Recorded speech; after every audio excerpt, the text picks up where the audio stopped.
Hello everyone, welcome to my new another video. কেমন আছেন সবাই? আশা করছি সবাই ভালো আছেন, আমিও ভালো আছি। তো দোকান থেকে বাসায় এসেছিলাম একটা কাজে।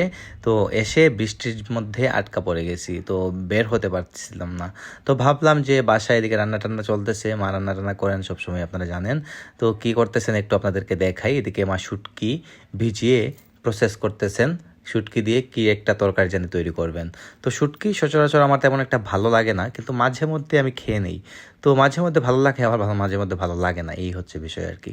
তো সব কিছু অ্যারেঞ্জ করেছেন, কী কী রান্না হবে না হবে এদিকে। আর দেখতেই পারতেছেন বাইরে প্রচণ্ড বৃষ্টি হচ্ছে। তো এই বৃষ্টিতে কিন্তু বের হওয়া যাবে না। অনেক সময় আছে ঘুরি ঘুরি বৃষ্টি হলেও বের হওয়া যায়, বাইক নিয়ে চলে যাওয়া যায় 2-3 মিনিটের রাস্তা বাসা থেকে, কিন্তু এরকম বৃষ্টির মধ্যে ভিজে গেলে জ্বর উঠে যাবে, আবার দোকানে যেতে যেতে একদম ভিজে যাব। তাই আর বের হই নাই। যাই হোক, এদিকে মা প্রসাদ রেখেছেন প্রসাদ খাওয়ার জন্য। তো বৃষ্টির দিনে কিছু একটা খেতে ইচ্ছে করছিল, বিশেষ করে মচমচে কিছু। তো মচমচের মধ্যে বাসায় দেখলাম যে ওই যে ছোটো ছোটো নিমকি এগুলো আছে, এগুলো আমার খেতে ভালোই লাগে, যদিও আমি সবসময় এগুলো খাই না।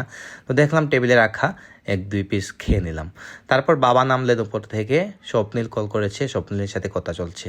তো স্বপ্নিলের সাথে কথা চলছে এই নিয়েই যে ও কবে আসবে না আসবে এগুলো নিয়ে। আমাদের বাড়িতে যখন বিয়ে হবে তখনই আসবে, মানে আপনারা যে সেটা জানেন যে আমার বিয়ে।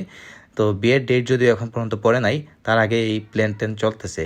তো কিভাবে আসবে, কিভাবে কি করবে না করবে এগুলো নিয়ে বাবা কথা বলতেছেন। যাই হোক, তো এই হচ্ছে আজকে ভিডিও। কেমন লেগেছে আপনারা অবশ্যই কমেন্ট করে জানাবেন। দেখা হচ্ছে নেক্সট ভিডিওতে। ততক্ষণ ভালো থাকুন, সুস্থ থাকুন। Thank you so much for watching.